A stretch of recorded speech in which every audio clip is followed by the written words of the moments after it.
Welcome back to From Poop to Gold. I'm Benton Crane, your co-host, and I'm the CEO of Harmon Brothers. For today's episode, I have a very special guest on the show with me today. Her name is Melanie Deziel. Melanie is the founder of a company called Story Fuel, and she is the author of a book called The Content Fuel Framework.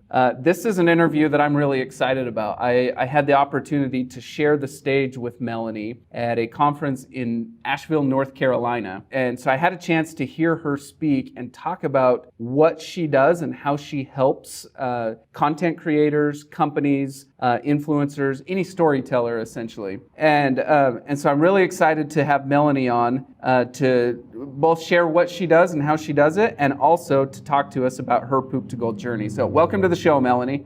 Thanks for having me. Okay, let's get started. I gave a brief introduction, but I want you to tell our listeners what it is that you do and why they should care. So what I do is I take what I learned as a journalist. I studied investigative reporting and arts and cultural criticism. So I'm taking what I learned in journalism school as a journalist and applying it to the communications we do as marketers, as brands, for personal brands, basically anyone who's in the business of communicating a message to their audience. I'm trying to help them learn those best practices that work so well in the journalism world and apply them to their more branded communications. And I do that in a number of different ways through things like speaking, where we met. I do a lot of corporate workshops and, employee offsite type trainings, run a mastermind, a Facebook group, and recently just launched the book. So, the primary mission for me is how can I make someone else love storytelling as much as I do, as much as most journalists do, and how do we make that more useful for them in whatever capacity they tell stories.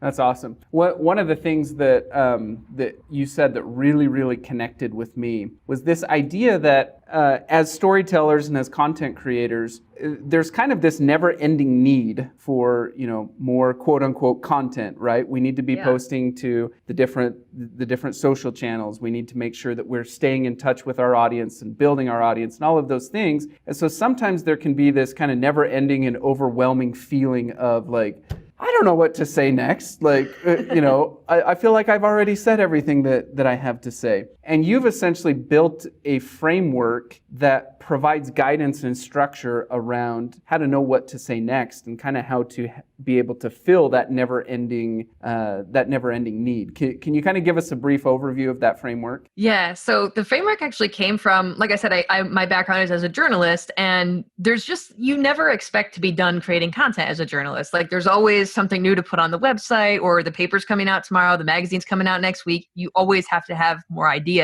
And so I'll be honest, I didn't really realize that some people saw content as not really a renewable resource, as something that there were a limited number of ideas. And so when I realized that people needed help coming up with this, I had to do a lot of internal work to figure out, like, what am I doing in my head? Where am I coming up with stuff?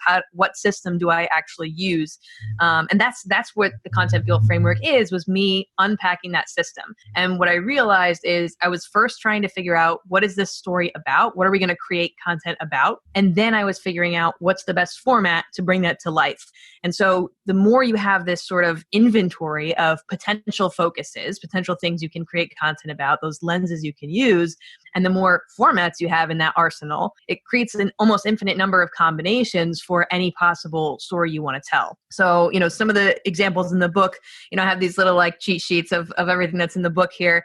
But, you might tell stories about people. So a focus could be people, right? We're going to tell it about our partners, one of our customers, one of our vendors, a student at our university, for example. You could use data. So here's how many people we've helped, how many products we've sold. Tell any story through the lens of the data points that pertain to that. So data would be a different focus than people in that case. Yep. Yeah. People, data. You can use history. History is a really fun one to kind of look back at the history of an individual, of an industry, of a product, a word, anything. Yeah. Exactly. Yep. So in the book, we kind of walk through 10 different focuses, and then the formats are things we're more used to. We have more of a shared language around that. So things like writing, audio, video, live video. So, just coming up with those different combinations, the book kind of presents a grid so that you've got this arsenal, you've got in your tool belt at least 10 formats and at least 10 focuses, so you can come up with at least 100 combinations for any type of story you want to tell. Yeah, no, it was really interesting for me because that's kind of a reversal of how I normally think about it. Normally I start with, okay, I need to post something on LinkedIn. And then I think, okay, I could write something, I could film something, I could put up an image. And I'm thinking, first platform, then format. And then finally I get to, what do I actually want to say? And you kind of flip that on its head for me and say, no, start with the story, what it is you want to tell, what it is you want to communicate, then think about the different possible ways to communicate it. Should it be in video? Should it be in infographics? Should it be text? What should it be? And then once you have those, then put it on whatever platform makes sense. So that it was very, very helpful for me. Well, and the thing that I like to share too is, like I said, in the book, I give 10 and 10 because 100 is a nice, good promise to have, and you can do a lot with that. But I always recommend for any particular use case, like if you're specifically looking for things on LinkedIn, maybe you'd want to adapt that grid and only consider those formats that are well suited to LinkedIn, like text, photos, videos, infographics, for example. So maybe in that you only get 40 options, right? But just being able to adapt that system, at least you're not starting from nowhere. At least you don't have to sit there and say, God, what am I going to post? And just try to come up with something like out of thin air.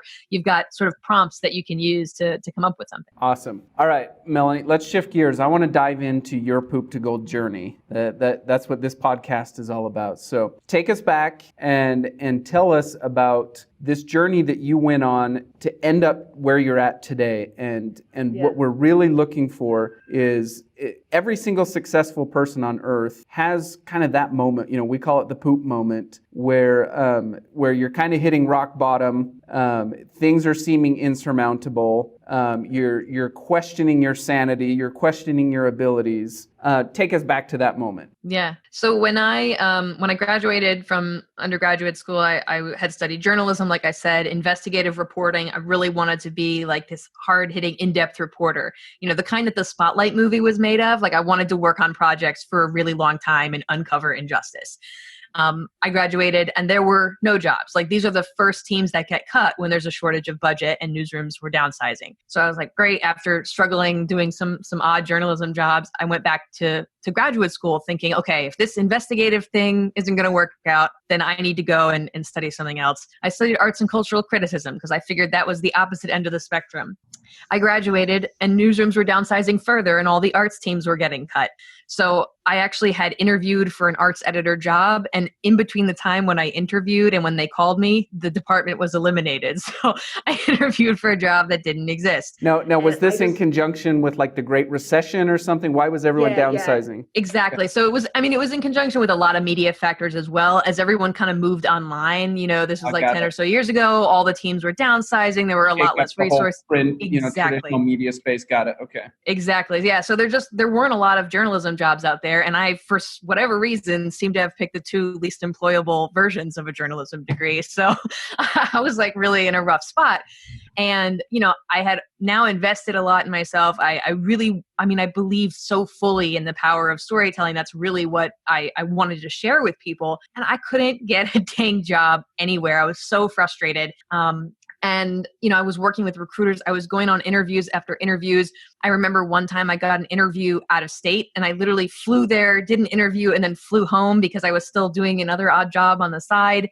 And just nothing was working out. And I was like, I feel like I barely got started, like what am I even going to do here? And the moment where things really shifted for me was accidental. It felt like I was selling out. And now in looking back, I realized it was the best possible change. A recruiter that was desperately trying to place me in all these different newsrooms said, look, I've got this job.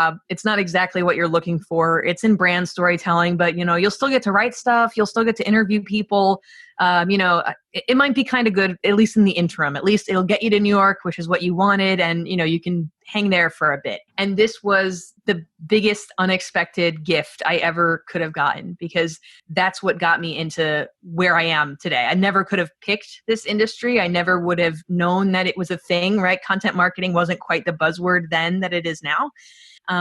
But she placed me in, my job title was Native Advertising Product Manager, which doesn't sound remotely creative, but I was essentially a content strategist. And my job was to work with all of our different ad partners and come up with brand content ideas. So it was still using a lot of the really fun skills, a lot of the things that I loved about storytelling. And, at the time, I remember feeling really guilty, like I was kind of, going to the dark side or something.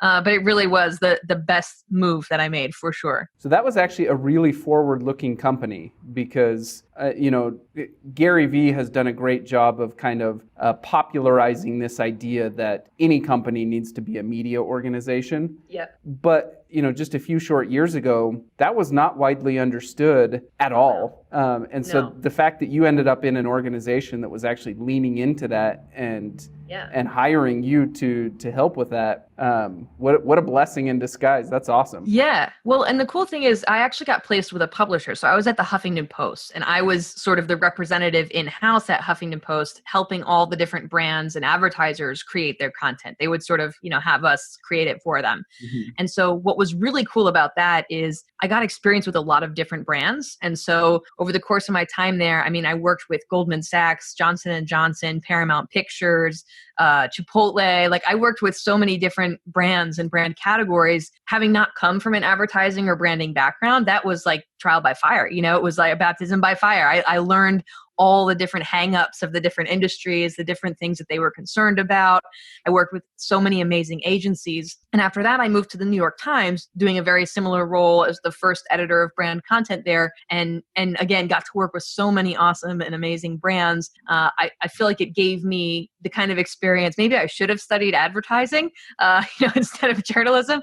But I feel like I got that education very, very quickly in a new industry by getting to work with all those different brands. And so, it didn't take I think it was maybe a year or two after I started doing this brand work, I thought this was not a temporary move. Like, this is where I'm going to be. And what a blessing that I couldn't get the job I thought I wanted because, here I am now and getting to carve my own path in this space. That's so fascinating. My partner, Daniel Harmon, he's our chief creative officer. He always says that it's so much easier to turn a comedian into a marketer than it is to teach a marketer to be funny. And as you're, saying, maybe I should have studied advertising, Daniel's words are coming into my head and I'm thinking, well, maybe it's much easier to teach a storyteller to advertise than it is to teach an advertiser to be a great storyteller. And I don't know the answer to that, but I think that's true. Yeah, that's my experience too. A lot of the folks who are working in content marketing are sort of immigrants from the world of journalism or communications, where we've studied storytelling. We're wordsmiths of one variety or another. We're creatives,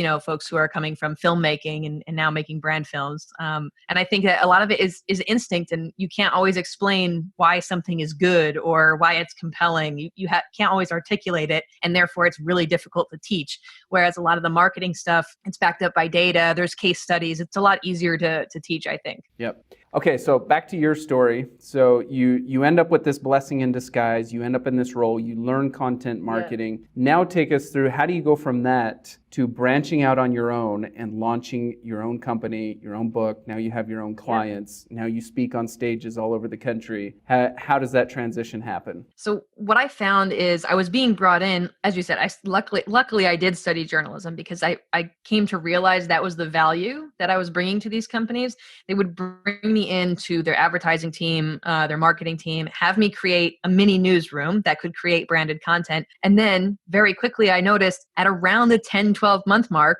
I proved useless because I had trained everybody on what I wanted, what we needed to do. I had set up the productization. I had pitched all of the major clients, and things were kind of up and running. So I did it at HuffPost, went to the New York Times and did the same thing there. Then I went to Time Incorporated and built a corporate content studio for their 35 US magazines. And it was that moment that I thought, this is now the third time that I've come in, built a team, and sort of taught myself into redundancy in 12 months. And so it's actually my husband who said, I think you're a consultant and you just don't know it. Like, I think this is actually your specialty, is like, you are a person who teaches and builds these teams and helps people do this, not necessarily in-house. And, journalism, we never get into it to make money. It's not a very enterprising activity. Like, we're used to being part of a machine. So I don't know that I could have come to that conclusion on my own, but he's much more entrepreneurial. And so he kind of saw that opportunity to shift the whole way that I was engaging with clients. And so it took me a few months to kind of plan and figure out how it would work. But that was my gosh, that was almost 5 years ago now. And so we sort of set up all the things that we would do for brands and for, the publishers that I was working with, set it up so that I can do that for anyone who's needing that kind of thing at all different levels.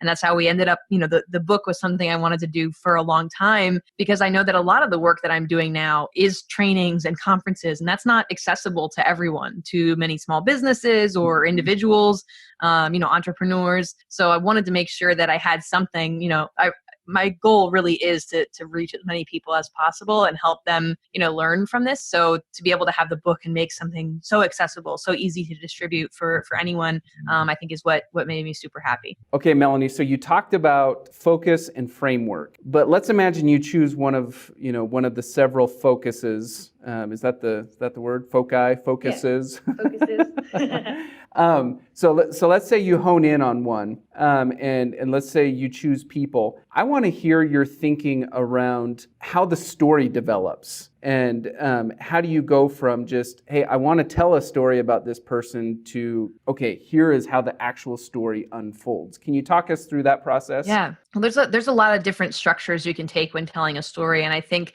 so much of this is like the first 2 years of journalism school. So I don't know, I can condense it all down to one answer. But the best way to approach it, and this is how I would approach almost any story, is the first step is collecting as much information as possible. So if it's a person that you're going to create your story about, talk to them, do some research, talk to people who are important in their life, read about them, listen to interviews they've done. Just try to gather as much information about that person as possible, or whatever your topic is. Do the research first. So that's the first step. The second step is to sort through what you have and decide what's the most important or interesting. So now that you've gathered all this information about the person or product or event, go through with a highlighter, or, if it's digital, underline, bold, and just make note, when you were learning about this person, when you were doing this research, what was most interesting, most important, most surprising? What catches your attention? Because what catches your attention is probably what's going to catch your audience's attention as well. Then when you take a look at the third part, is to just look at those parts that you've highlighted, bolded, or otherwise made note of, and see if there's a natural order to how they come together. And oftentimes there is. Oftentimes the structure just sort of jumps out at you, because you'll say, wow, when I learned about this person, it seems like most of the interesting stuff is their backstory from when they were a kid. So maybe it makes sense to start when they were younger and tell the story in that direction, right? Or, wow, I was really surprised to hear about all the things they did at this particular job. So maybe it makes sense to focus on that particular time of their life. That was the most interesting and surprising. So I think when you gather all the research, you try to pull out the parts that are most interesting or important about the story, then it sort of generally has some sort of grouping or clumping or natural order to it when you focus on just those parts that you think are going to be most relevant for your audience. Fantastic. Thank you so much for coming on the show and sharing your story with us. It's been so cool to get to know you and get to know a little bit about your background. But before we wrap up, I want to open it up to you to talk to our listeners directly. So our listeners are, we have a lot of entrepreneurs, we have a lot of marketers. I would love for you to give a couple of pieces of advice that, this is a piece of Melanie's experience, this is a piece of Melanie's brain. Let me share it with Poop to Gold listeners. All right. So the one thing that I want to stress right off the bat is that you are a creative person. And if you don't believe that, it's only because you don't have a system. That so often we've been conditioned to believe that because we can't do something easily and without any training, we're not good at it. And that's so not the case. So if you're feeling overwhelmed by content creation, if you're feeling like I don't know what to say, or people don't care about my story, all it is you just need a different system to come up with those ideas, and you will 100% be able to function as a creator or a storyteller. So it doesn't have to be my system. It doesn't have to be the content fuel framework, but find a system that helps you tap into that creativity. And I think you'll find that it's so much easier and so much more rewarding. So don't count yourself out. The second thing I want to share, and this is particularly important for the new world, the new normal that we're all living in the current environment, is educational content, instructional content is some of the most valuable for your audience. So if you are having trouble coming up with something, ask what you can teach your audience. There is always something you can teach them. When you focus on this kind of content, it not only has evergreen value, it's going to continue to be useful to your audience for a very long time. And that makes it a really good return on your use of resources. But it's also highly valued by your audience. They need help. They need to learn these things, and they're going to find that information somewhere. So it might as well be from you. Don't be afraid that you're going to sort of give away the secret sauce by showing them how to do something. That is, in fact, the way that you can best prove that you are the person they should trust to do related activities. So go out there, ask what you can teach your audience, and provide as much value as possible. And I think you'll find that your audience forms much deeper relationships with you and trusts you so much more deeply when it comes time to make a purchase down the road. Okay, Melanie, where can our listeners learn more about your book, The Content Fuel Framework? So if you want to learn more about the book, you can actually find it on the book website at contentfuelframework.com. I've got some signed copies. You could see if there's any signed copies left. I would love to send you one. You can also find it on Amazon or on Barnes & Noble online if you want to get one sent right to you. If you want to get a little preview before you check it out, maybe you're not sure if it's a good fit for you, head over to my Instagram, MELDEZIEL on Instagram. The link in the bio will let you download the entire introduction and first chapter totally for free. Take a peek, see if it seems interesting. If it does, head back over to the book website. You can get yourself a copy. And if you want to just learn anything else about me and the team, and all these links are also found at our website, storyfuel.co. That's storyfuel.co. Awesome. Which social platforms are you active on? I really love Twitter these days. I think it's one of my favorites. So I'm M Deziel there, MDEZIEL. And if you look for Melanie Deziel, you'll find me on whatever platform floats your boat. Awesome. Thanks again for coming on, Melanie. It's been a pleasure. And for our listeners, make sure to like, share, and subscribe. We'll see you on the next one.